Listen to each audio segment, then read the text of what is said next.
ওই জন্য বলছি আপনাকে বিনীত অনুরোধ, আপনি আর কবে মসজিদে যাবেন?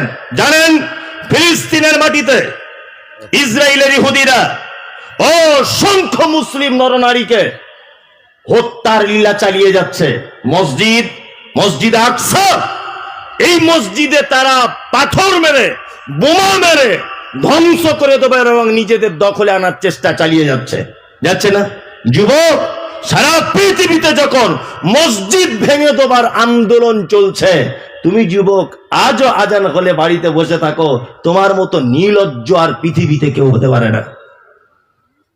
সারা পৃথিবী যখন আন্দোলন চলছে মসজিদ ভেঙে দেবার, তুমি তখন বাড়ির কাছের মসজিদ আজান হয়, তুমি নামাজ পড়তে যাও না, লজ্জা লাগে। मुझे मंजूर नहीं कि मैं किसी का शिकायत करो, मगर बात ही से बात निकल आती है तो मैं क्या करो। আল্লাহর কসম, আপনার বিরুদ্ধে বলবে এরকম মানসিকতা আমার নেই, কারণ আপনাকে আমি চিনি না। চিনি আপনাকে? বলুন, চিনি না। সোশ্যাল মিডিয়াতে আপনি আমাকে চেনেন, আমি আপনাকে চিনি না। কেন এত ছোট বড় করে আপনাকে বলছি আমি? কেন? এই কারণে বলছি, শাসন করা তার ওই সাজে সোহাগ করে যে দুই চারটে ছোট বড় কথা সেই বলে নিতে পারে যে সব থেকে বেশি ভালোবাসে। আপনি আমার দিনী ভাই, আপনি ভুল পথে চলছেন, আমার খারাপ লাগছে, এই জন্য আপনাকে পরামর্শ দিচ্ছি একটু মজবুতি কথা দিয়ে। নামাজ নাই, জান্নাত বাতিল। 10টা লোক বলুন তো আজকে থেকে নামাজ পড়া ধরবো? ধরবেন? আপনি নামাজ পড়তেন তো হাত তুললেন কেন? সে একটা আমি কথা বলি বারবার, আমার মহিলা মাদ্রাসা আছে, এটা জানেন, এতিমখানা মাদ্রাসা রুকাই আলিল বানাত, পূর্ব বর্ধমানে। মোবাইলে সার্চ করে দেখবেন, 200-250 মেয়ে পড়ে, আলহামদুলিল্লাহ। যাই হোক, সব এতিম বাচ্চারা পড়ে। তা ওই ইয়াসিন ভাইয়ের বাড়ির পাশেই আমার মাদ্রাসা, আর কি পাশাপাশি, 20 কিলোমিটার ডিফারেন্সে। তা মাদ্রাসা একদিন বসে আছি, হঠাৎ জলসা থেকে গিয়ে হেলান দিয়ে বসে আছি একটা গাছের তলাতে। একটা লোক এসেছে, গার্জেন এসে আমাকে বলছে আসসালামু আলাইকুম। বলছে ওয়ালাইকুম আসসালাম। কথায় লোকটা আমাকে বলছে, আপনি জীবনে কোনোদিন মেয়ে ছেলে দেখেছেন? আমাকে বলছে, মেয়ে ছেলে দেখবো না? মেয়ে ছেলে তো দেখারই জিনিস, দেখবো না? রাস্তাঘাটে চলি, মেয়ে ছেলে দেখতে চোখে পড়ে দেখি। তখন ওই লোকটা বলছে, আল্লাহ আমাকে এই পাপ থেকে মুক্তি দিয়েছে, আমি জীবনে কোনো মেয়ে ছেলের মুখ দেখিনি। মনে মনে ভাবছি যে তাহলে ফেরেশতা তাহলে আজকে আমার মাদ্রাসায় এসছে। এত বড় পরেশগার লোক আমার তো জীবনে জানা ছিল না। মনে মনে ভাবছি সত্যি আপনি কোনো মেয়ের মুখ দেখেননি? বলছে আল্লাহর কসম আমি জীবনে কোনো নারীর মুখ দেখিনি। নিয়ে লোকটা অজুখানাতে অজু করতে বসেছি, তখন দেখছি চশমাটা খুলছে, বুঝলেন? তখন দেখছি লোকটা অন্ধ। তাই বললাম, ভাই তোমার তো মেয়ে ছেলে দেখার মেশিন নাই, তোমাদের মেশিনটাই তো খারাপ, তোমার তো দেখবে কেমন করে। হ্যাঁ, ও নামাজ পড়ে, ও হাত তুলেছে। পড়ে না, আজকে থেকে পড়বেন, হাত তুলুন। পড়বেন আজকে থেকে ইনশাআল্লাহ। তুমি পড়বে কজন? 4 জন, ওই একজন 5 জন, 6 জন। আল্লাহর কসম বলছি, এই কথার সঙ্গে যেন মুনাফিকি না হয়। আপনি কোরআনের মজলিসে বসে কথা দিলেন, ইনশাআল্লাহ কথা খেলাপ হবে না? হবে না তো? হবে না। আর একবার আপনাদের মুখটা দেখি, কারা কারা হাত তুলেছিলেন? যাক, আজকে জলসা যারা দিয়েছেন সাকসেসফুল। কি বললাম বুঝলেন? তবু আল্লাহকে গিয়ে বলতে পারবেন যে এত কিছু আয়োজন করে 10টা নামাজি বেড়েছিল, তাই না? এটাই সাকসেসফুল। আপনি আল্লাহকে গিয়ে বলতে পারবেন যে 10টা নামাজি বাড়িয়েছিলাম আমি। যাই হোক, সালাত বা নামাজ এটা বাধ্যতামূলক একটি ইবাদত। এই ইবাদত ছাড়া কোন রকমের জান্নাতে যাবার কোনো সুযোগ কি নাই। আল্লাহ তাআলা বলছেন উলাইকা হুমুল ওয়ারিসুন, এরা হচ্ছে উত্তরাধিকারী। উত্তরাধিকারী কাকে বলে? বাপের পৈতৃক সম্পত্তি বলে না? পৈতৃক সম্পত্তি বলে না? তার মানে আমার বাপের জমি আমি পাবই, আমি হলাম ওয়ারিস। কেউ আমাকে জমি থেকে বঞ্চিত করতে পারবে না। আল্লাহ কোরআন মাজিদে শব্দ ব্যবহার করছেন উলাইকা হুমুল ওয়ারিসুন। আমরা ওয়ারিস বলি না, ওয়ারিস। আল্লাহ বলছে উলাইকা হুমুল ওয়ারিসুন, এরা ফেরদাউসের উত্তরাধিকারী। আল্লাযীনা ইয়ারিসুনাল ফিরদাউসা হুম ফিহা খালিদুন, এই কটা লোকের জন্য রয়েছে জান্নাতুল ফেরদাউস, তারা থাকবে চিরস্থায়ী। কারা কারা? এক, সলাতে যারা বিনয়ী। দুই, কথা বললে যারা মেপে বলে, গীবত পরনিন্দা করে না। তিন নম্বরে হচ্ছে যারা লজ্জাস্থানের হেফাজত করে। চার, যারা তাদের মালের জাকাতটা বুঝে দেয়। পাঁচ, নিজের স্ত্রী ছাড়া অন্য কারোর সঙ্গে সম্পর্ক রাখে না। ছয় নাম্বার, আল্লাহ বলছে যারা সালাত সমূহকে হেফাজত করে এরাই হচ্ছে উলাইকা হুমুল ওয়ারিসুন, এরা হচ্ছে উত্তরাধিকারী। আল্লাযীনা ইয়ারিসুনাল ফিরদাউসা হুম ফিহা খালিদুন, আর এদের জন্য রয়েছে জান্নাতুল ফিরদাউস নামক একটা জান্নাত। জান্নাত কেমন জানা আছে? জান্নাত কেমন জানেন? বলে দিই তাহলে। বিশ্ব নবীকে আম্মা জান আয়েশা বলছেন, ইয়া রাসূলুল্লাহ, আপনি তো বলেছেন এতিমকে যদি কেউ 1 টাকা দিয়ে যদি সহযোগিতা করে, নবী আমার বলেছেন তাকে জান্নাতে একটা গাছ দান করা হবে, আর আমি নবী জান্নাতের সেই গাছটার জামিনদার থাকলাম। গাছটা কিসের গাছ? না জান্নাতে একটা খাজুরের গাছ দেওয়া হবে। বিশ্ব নবী এই কথা যখনই বলেছেন, আম্মা জান আয়েশা বলছেন, ইয়া রাসূলুল্লাহ, তাহলে জান্নাতের সেই গাছটা কি আমাদের মদিনার মতো গাছ? এই গাছটার সাইজ কেমন হবে? আল্লাহর নবী বলছেন, আয়েশা রে শুনে রেখে দাও, একটা দ্রুতগামী ঘোড়া যদি 100 বছর যদি ছুটতে থাকে, একটা খাজুর গাছের জান্নাতের ভিতরে ছায়া শেষ করতে পারবে না। এর নাম জান্নাত। বিশ্ব নবী বলেছেন প্রত্যেক শুক্রবারে জান্নাতীদের একটা বাজার বসানো হবে, আর সেই বাজারে একটা একটা জান্নাতীর জন্য একটা একটা তাবু টাঙানো হবে। এরকম তাবু, প্যান্ডেল, আর তাবুর ভিতরে কি থাকবে? হুর। কি থাকবে? হুর। সুন্দরী সুন্দরী নারী। একটা এদিকে তাকান, আমার দিকে, হাদিসটা বর্ণনা করছে, আমার দিকে দেখুন। একটা হুর তাবুর এই জায়গায় বসে থাকবে, আর একটা এই জায়গায় থাকবে, আর একটা এই জায়গায় থাকবে। নবী আমার বলছেন একটা হুরের সঙ্গে প্রেম বিনিময় করার পরে আর একটা হুরের কাছে যেতে টাইম লাগবে 70 বছর। কত বছর? 70 বছর। তাহলে জান্নাতীরা জান্নাতে হুর পাবে কটা করে? 70টা করে পাবে। তাহলে একটার সাথে প্রেম করে যদি আরেকটার কাছে যেতে 70 বছর যদি টাইম লাগে, তাহলে বলুন তো তাবুর ভিতরে 70টা হুর বসে থাকবে, তাবুটা তাহলে কত বড় হবে? কত বড় তাবুটা? এটা ভাবনাতে আসবে? আসবে না। বিশ্ব নবী বলেছেন জান্নাতের একটা ধনুক, যে ধনুক দিয়ে পাখিটা কি মারে, এইরকম ধনুক রাখার জায়গা পৃথিবীর থেকে বড় জায়গা হবে।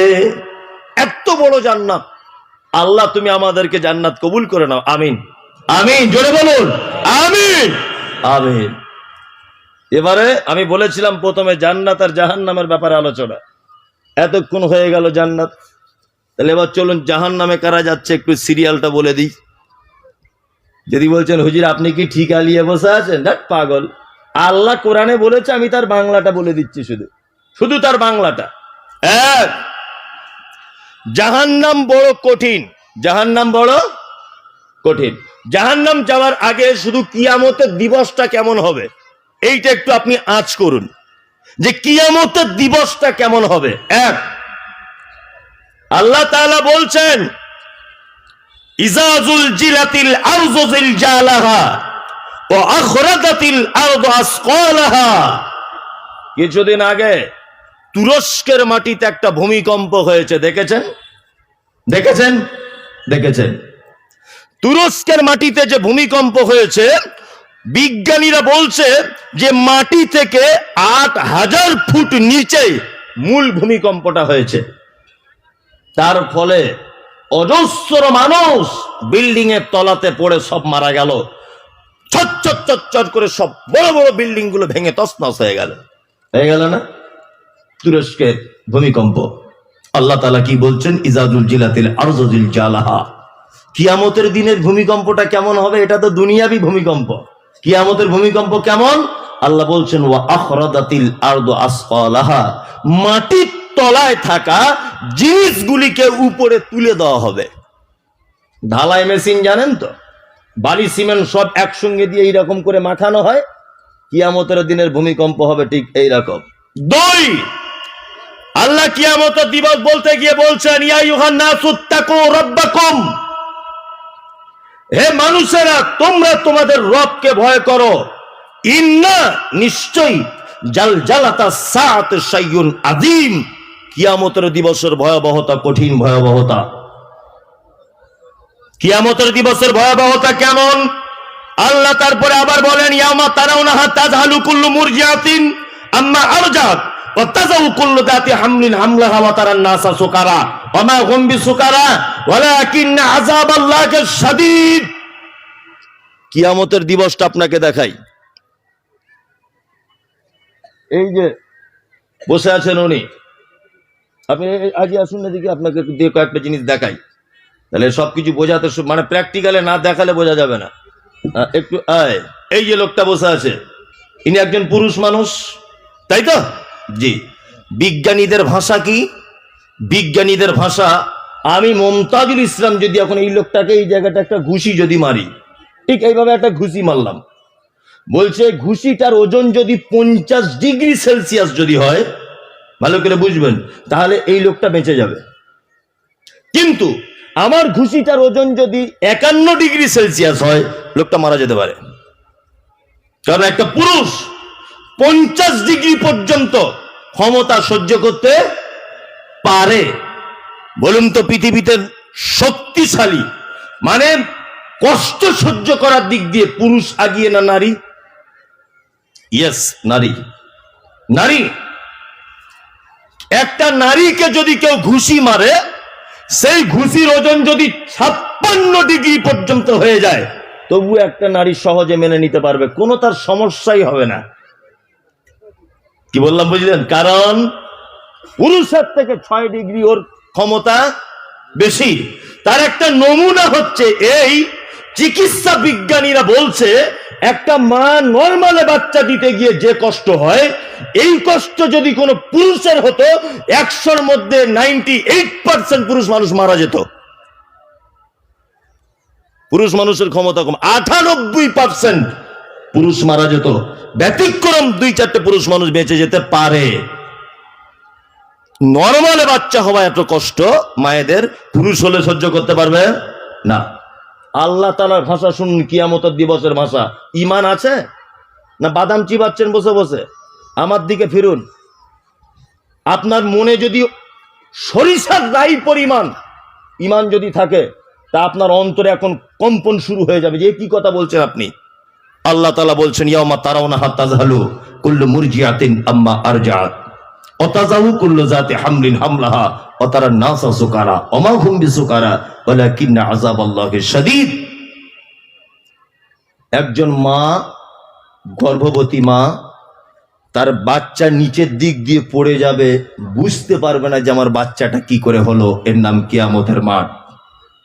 2, একজন দুগ্ধ দানকারী মা তার বাচ্চাকে দুধ পান করাতে ভুলে যাবে, এর নাম কিয়ামতের মাঠ। 3, মানুষগুলিকে দেখতে পাওয়া যাবে তারা যেন সব মাতাল। আল্লাহ বলছেন ওমা হুম বিসুকারা, একজনাও তারা মদ পান করেনি। ওয়ালাকিন্না আযাবাল্লাহি শাদীদ, শুধু আমার কঠিন আযাবের ভয়ে কিয়ামতের মাঠে সব তারা কি মাতালের মতো করে ঘুরছে। গোটা কিয়ামতের মাঠ একটা শব্দ দ্বারা চিৎকার করা হবে, পানি দাও, পানি দাও, পানি দাও। নবী ঈসা ইয়া নফসি, আল্লাহ আমার কি হবে। নবী মুসা ইয়া নফসি, নবী ইব্রাহিম ইয়া নফসি, নবী হারুন ইয়া নফসি, নবী ইয়াহইয়া ইয়া নফসি।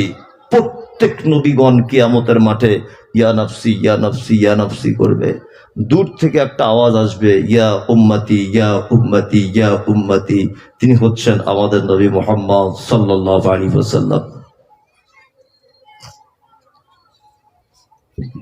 আম্মা জান আয়েশা সিদ্দিকা রাদিয়াল্লাহু তাআলা আনহা তিনি বলেন, আল্লাহর নবী বলেছেন কিয়ামতের দিন নারী উলঙ্গ হয়ে থাকবে, পুরুষ খাতনাবিহীন অবস্থায় উলঙ্গ হয়ে থাকবে। আম্মা জান আয়েশা বলছেন, আমি আল্লাহর নবীকে ডেকে বললাম, আল্লাহর নবী, নারী যদি উলঙ্গ হয়ে থাকে আর পুরুষ যদি উলঙ্গ হয়ে থাকে, তাহলে কিয়ামতের দিনে কেউ কি কারোর দিকে তাকিয়ে দেখবে না? আল্লাহ রসুল বলছেন, আয়েশা তুমি কি কথা বলছো? সেদিন যে নারী উলঙ্গ হয়ে আছে এটা সে নিজেই বুঝতে পারবে না যে আমি উলঙ্গ না কাপড়ওয়ালা।